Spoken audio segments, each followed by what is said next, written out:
কি ভাবছেন এতগুলা পেঁয়াজ দিয়ে আমি বেগুন রান্না করব? মোটেও না। আমি আজকে বেগুন ভাজবো, রান্না করব না। কিন্তু তার আগে আপনাদের সাথে একটি কথা শেয়ার করে নিই। চকচক করিলেই শোনা হয় না, কথাটা কিন্তু একদম বাস্তব। চলুন তার প্রমাণটা দেখে নিই। আমার মামি যখন অনলাইনে ত্রিভুজটা দেখে তখন তাকে আমি বারবার বলেছিলাম এই ড্রেস ছবিতে এবং ভিডিওতে দেখতে খুবই সুন্দর লাগছে, কিন্তু বাস্তবে একদমই ভালো লাগবে না। আমাদের ক্যামেরা লাইটিংয়ের কারণে এই ড্রেসগুলো খুবই সুন্দর লাগে দেখতে, খুব সুন্দরভাবে ছবি তোলা হয়, যার কারণে এই ড্রেসের প্রতি খুব আকর্ষণ বেড়ে যায়। মামিকে আমি এত করে বোঝানোর পরও মামি আমার কথা বুঝতেই চাইলো না।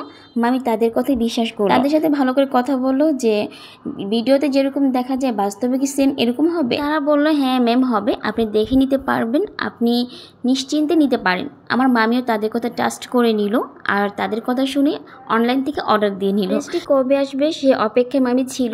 যখন এই ড্রেসটি চলে আসছে মামি যে চেক করে নিয়ে আসবে সেই কথাটি তার মনেই ছিল না। সে এতটাই আনন্দ ছিল যে কখন সে ড্রেসটা দেখবে আর পরবে। রুমে আসার পর যখন ড্রেসটি বের করলো, বের করার পরে সাথে সাথে তার মুড অফ হয়ে গেল, কারণ মামি যেরকমটা চেয়েছিল, যেরকমটা দেখেছিল সেরকমটা না। বাস্তবে এতটাই খারাপ লাগতেছিল যে মামি মনটাই খারাপ হয়ে গেল।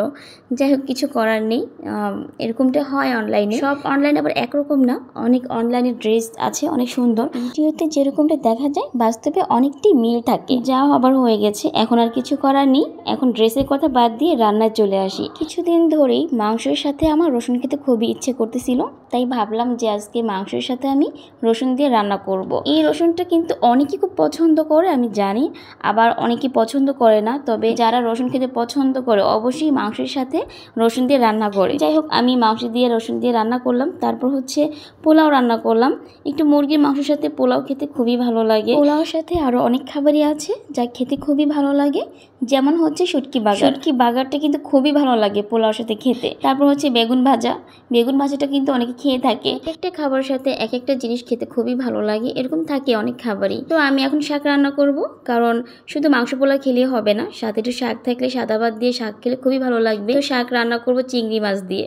প্রথমে আমি রসুন পেঁয়াজ দিয়ে ভালো করে একদম ভেজে নিলাম, কারণ একটু ভাজা ভাজা হলে গ্রানটা বেরো হয়, ভালো লাগে। তারপর চিংড়ি মাছ দিয়ে দিলাম, অনেকগুলো চিংড়ি মাছ দিলাম। কলমি শাকের সাথে চিংড়ি মাছ দিয়ে রান্না করলে শাকটা কিন্তু আসলে খুবই মজার হয়। আমি একটু ভালো করে চিংড়ি মাছটা ভেজে নিলাম। ভাজার পর যে আমি আগে শাকগুলো ভাপ দিয়ে নিয়েছিলাম, সেই ভাপ দেওয়ার পর পানি ঝরিয়ে দিয়ে দিলাম। অনেকে চিংড়ি মাছ ছাড়া রান্না করে, অনেকে চিংড়ি মাছ দিয়ে রান্না করে, এক একজন এক একভাবে রান্না করে খায়, যার কাছে যেমনটা ভালো লাগে।